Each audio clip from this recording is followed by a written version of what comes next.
Слава Ісусу Христу.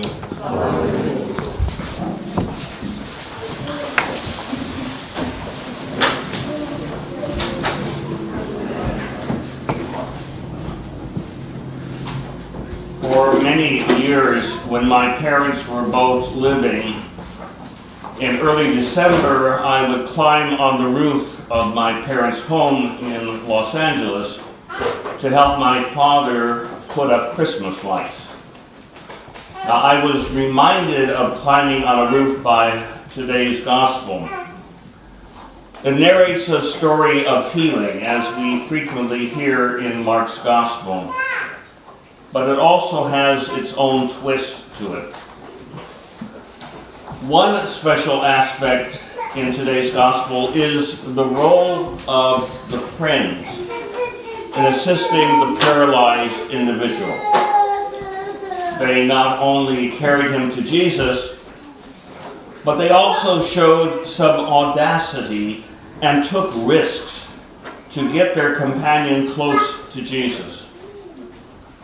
These friends also showed ingenuity as they lifted their paralyzed companion onto the roof of the house, made an opening in the roof, and finally lowered him into the gathering inside the house.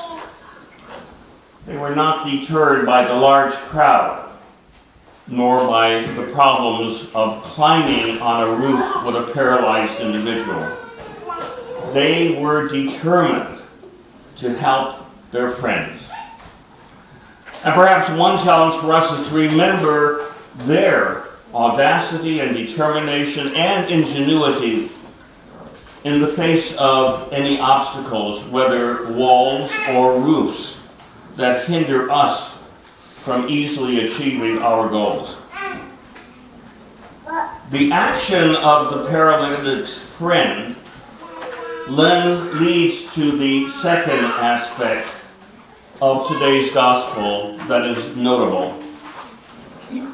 If you read the gospel carefully, you will hear that the paralyzed man says nothing to Jesus.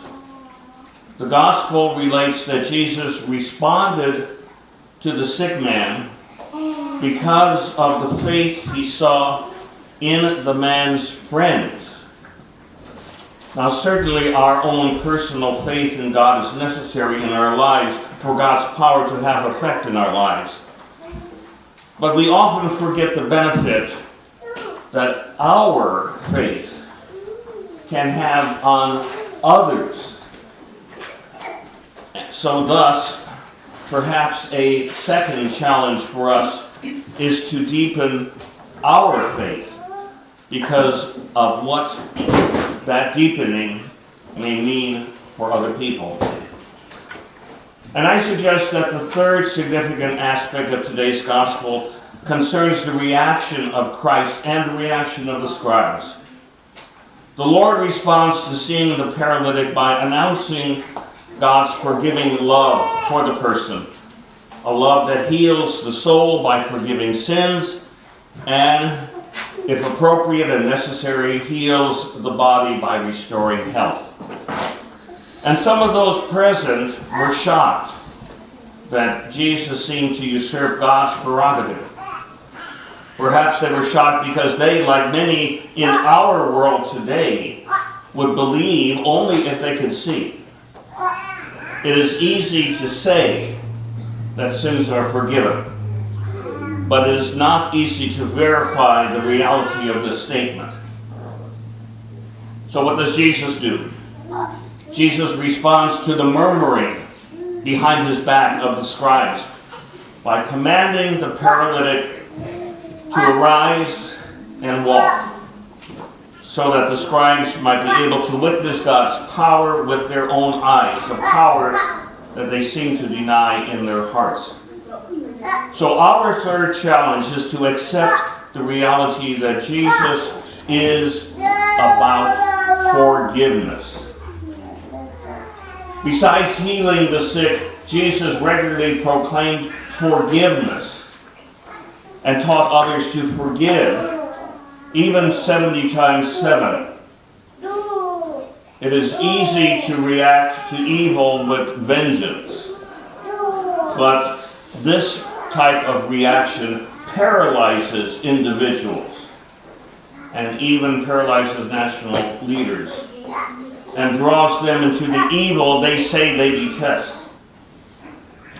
Jesus shows us he can break through the paralysis that immobilizes all of us if we accept forgiveness and share that forgiveness with others. Sin paralyzes us. God's forgiving love tells us to arise and walk. In just over a month, we will celebrate the Lord's death and resurrection. We will celebrate Pascha, which is ultimately a mystery of love, a mystery of bloodshed for the forgiveness of sins. Perhaps one of the key topics we can reflect on is how well we understand God's love for us. A love that forgives even before we ask for forgiveness. A love that heals. A love that frees us from paralysis.